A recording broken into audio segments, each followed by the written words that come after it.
इनकी दादागिरी ये चल रही है कि सड़कों पर कूद कूद के लोगों के घरों में घुस रहे हैं। उसके बाद जब कोई पत्रकार उनके वहां पर वीडियो बनाता है तो ये क्या काम करते हैं, उसको थप्पड़ मारने का काम करते हैं। मारे इन्होंने, ये देखो ईट वाला, तब ये बीट वाला थप्पड़ मारता है।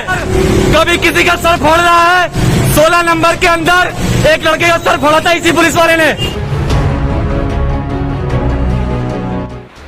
दोस्तों नमस्कार, मैं हूं देव। इस समय आप देख रहे हैं लोकतंत्र टीवी। भारत की राजधानी दिल्ली में एक पत्रकार पर हाथ उठाया जाता है।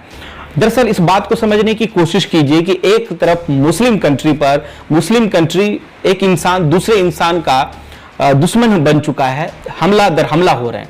दूसरे तरफ हिंदू व्यक्ति जो अपने आप को संदीप कह रहा है, दिल्ली में 16 नंबर बीट संगम विहार थाने के समीप अंतर्गत 16 नंबर बीट पर वो तैनात होता है। जिसके बाद मोहम्मद मुसरत और उसकी टीम जो है वहां पहुंचती है लोगों से जायजा लेने के लिए कि आखिर लॉकडाउन में लोग किस तरीके से गुजर बसर कर रहे हैं, कोई कैसे जीवन यापन कर रहा है इस पैंडेमिक दौर में, जहां दाने दाने को मोहताज हैं लोग, जहां इंसान देखने में भी घिन आ रही है। आपने देखा कि किस तरीके से यूपी के नदी में, बिहार की नदियों में, गंगा नदी में और तमाम ऐसे नदियों पर लाशों की बौछार लगी हुई हैं, लाशें ही लाशें दिख रही हैं। कोई उठाने वाला नहीं, कोई हालचाल पूछने वाला नहीं। प्रशासन भी देख रही है तमाशा। मोदी सरकार से लेकर तमाम वो आला अधिकारी, नेता, हर व्यक्ति इस चीज को शेयर भी कर रहा है, देख रहा है, लेकिन किसी का कुछ नहीं चल रहा है। आखिर कोई इंसान क्या करे। खैर, आज ये खबर आई है कि जो है वहां के प्रशासन जो है उस तमाम बॉडी को निकालकर उसका दाह संस्कार जो भी होता है वो करने वाली है। लेकिन इस बीच जो खबरें आ रही हैं कि मोहम्मद मुशरत सामाजिक संवाद चैनल से जिसका ताल्लुकात है, रन करता सोशल मीडिया प्लेटफॉर्म है, यूट्यूब है, सोशल मीडिया प्लेटफॉर्म है, और वो व्यक्ति, वो जो जर्नलिस्ट है वहां पहुंचता है संगम विहार 16 नंबर बीट में। 16 नंबर बीट ही नहीं, आप कह सकते हैं संगम विहार। हालांकि 16 नंबर बीट पर उस सिपाही जो दिल्ली पुलिस से ताल्लुकात रखता है वहां पर मौजूद था, और बिना कुछ सोचे समझे मोहम्मद मुसरत की टीम पर हाथ उठा दिया जाता है, हालांकि थप्पड़ चला दिया जाता है। मैं समझता हूं कि किस तरह की न्याय संगत व्यवहार है, अभी तक मैं इस बात का पता नहीं लगा पाया हूं कि आखिर ऐसे पुलिसकर्मी को कौन आदेश करता है। क्या केजरीवाल सरकार कर रही है, या एलजी कर रही है, या फिर अमित शाह से डायरेक्ट बातचीत है उनकी, या फोन कॉल्स आ रहे हैं कि अगर इस बीच आपके बीच में कोई आए या कोई ऐसा दिखे कि कोई मैसेज जो है फैलाने की कोशिश करता है, पूछताछ करने की कोशिश कर रहा है लोगों से कि इस पेंडेमिक समय में कैसे वो गुजर बसर कर रहे हैं, तो आप उसको भगा सकते हैं डंडे से, थप्पड़ से, जो भी प्रक्रिया हो। दरअसल इसलिए मैं ऐसा कह रहा हूं कि वहां पर जो चीजें हुई है ये है।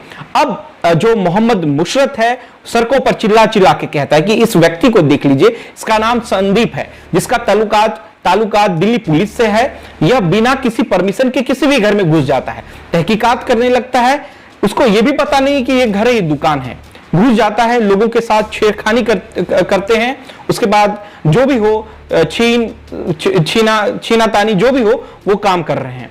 वो उसमें मुसरत जो है, मोहम्मद मुसरत चिल्ला चिल्ला के ये बात कह रहे हैं, और वो ये भी कह रहे हैं कि इनकी जो बीट है 16 नंबर बीट, जहां खुलेआम सट्टा धंधा चल रहा है, सट्टे बाजारी चल रहा है, और जहरीली नशीली शराबों का लगातार जो है डिस्ट्रीब्यूट हो रहा है, काला बाजारी चल रहा है, ऐसे जगहों पर ये कुछ भी नहीं बोलते। लेकिन अगर वहीं कोई जर्नलिस्ट वहां पर पहुंचकर लोगों से हालचाल जानने की कोशिश करता है, लोगों की उन तमाम समस्याओं को मालूमात करना चाहता है, तो ऐसे व्यक्तियों पर, जर्नलिस्टों पर हाथ उठाया जाता है। ठीक उसी तरह जैसे आज से 3-4 महीने पहले आपने सुना होगा कि सिंघू बॉर्डर के करीब कुछ जर्नलिस्टों पर हमला हुआ था, डिटेन कर लिया गया था 2 जर्नलिस्टों पर। एक तो 72 घंटे, दूसरे 24 घंटे उस डिटेन कर लिया गया, हिरासत में हैरेस किया गया। लेकिन अब तक कोई कार्रवाई नहीं, कोई कुछ नामो निशान नहीं। सरकार ये भी नहीं पूछती कि अगर आपने किस आधार पर इनको अरेस्ट किया था, क्या मूलभूत चीजें थी जिसके आधार पर आपने इनको अरेस्ट किया था।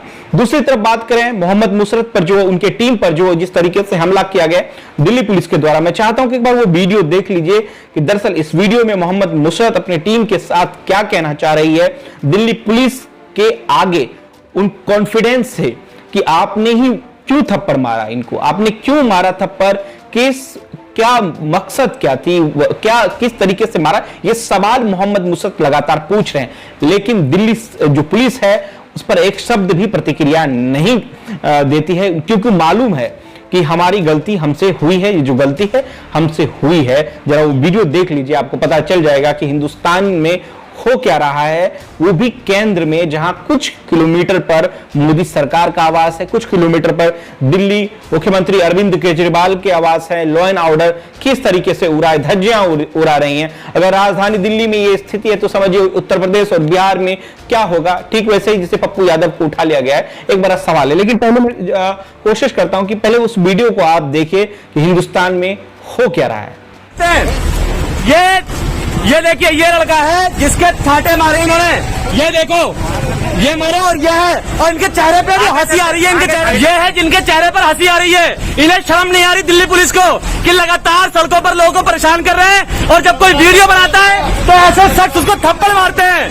यह है आपकी दिल्ली पुलिस, और यह है संगम विहार में सुरक्षा देने वाली पुलिस जो लगातार भ्रष्टाचार फैला रही है। इनके संगम विहार के अंदर बीट के अंदर सट्टेबाजी चल रही है, लोग दारू बेच रहे हैं, लेकिन तब ये बीट वाला नहीं बोलता। दोस्तों, मैं आपको बता देना चाहता हूं कि पिछले कई सालों में, 4 सालों में, 5 सालों में कोरोना काल जब से स्टार्ट हुआ है, मुस्लिम वर्ड मोहम्मद खान जो ये पीछे आगे जो लगते हैं टाइटल, इससे साफ आइडेंटिफाई कर लेते हैं कौन लोग जो अपने आप को हिंदू समझते हैं। हालांकि मैं भी हूं, लेकिन मैं इस तरीके का व्यवहार कभी ना करूं।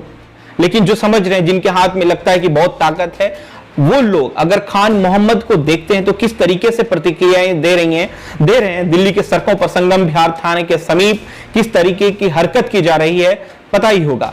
कभी कहा गया कि जिहादी, कभी कहा गया कि जो कोरोना बम है ये मुसलमानों के द्वारा छोड़ा गया।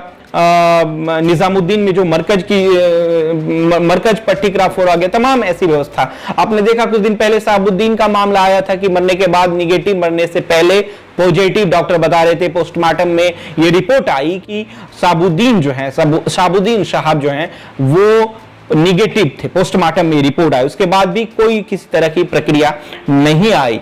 लेकिन अब सवाल ऐसे में यह है कि दिल्ली की राजधानी में अगर इस तरह की घटना लगातार घट रही हैं, कुकृत हो रही हैं, जहां एक तरफ तुर्की और ईरान जंग के आगाज पर, वहीं पर मोहम्मद मुसरत के ऊपर जो हाथापाई की जा रही है, क्या इस तरह का जो कुकृत है, इस पर दिल्ली सरकार या आला अधिकारी, पुलिस अधीक्षक क्या एक्शन लेंगे? मोहम्मद मुसरत का कसूर क्या था जब दिल्ली की सड़कों पर आम हालचाल के लिए वो कवर कर रहे थे? उनकी टीम की क्या गलतियां थी जिस पर दिल्ली पुलिस के द्वारा थप्पड़ चलाया गया, मारपीट की गई? आखिर कसूर क्या था? जब वीडियो आपने देखा होगा तो ये आपको मालूम पड़ गया होगा कि दिल्ली की सड़कों पर जहां लोग दाने दाने के लिए मोहताज हैं, वहीं पर पुलिस की गुंडागर्दी, दादागिरी किस तरीके से एक जर्नलिस्ट की आवाज को दबाने की कोशिश की जा रही है। ऐसा नहीं है कि मैं मोहम्मद मुसरत को ये सपोर्ट कर रहा हूं, नहीं। हिंदुस्तान में हो क्या रहा है वो मैं आपको दिखाने की लगातार कोशिश की जा रही हूं। ना जाने कितने मुसरत की जैसे टीम होंगे जिस पर ये जो है गाज गिरता होगा, लेकिन कई ऐसे मुद्दे हैं जो खुलकर सामने नहीं आ पाते। बहुत लोगों में हिम्मत नहीं होती है कि वो खुलकर बोल पाए मोहम्मद मुसरत की तरफ, लेकिन इन्होंने ये साजिश की है।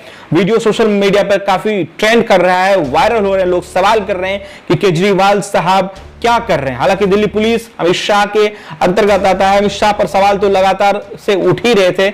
अब दिल्ली में अगर इस तरह की घटना हो रही है तो अब लोगों का कहना है कि केजरीवाल को इस पर संज्ञान लेना चाहिए।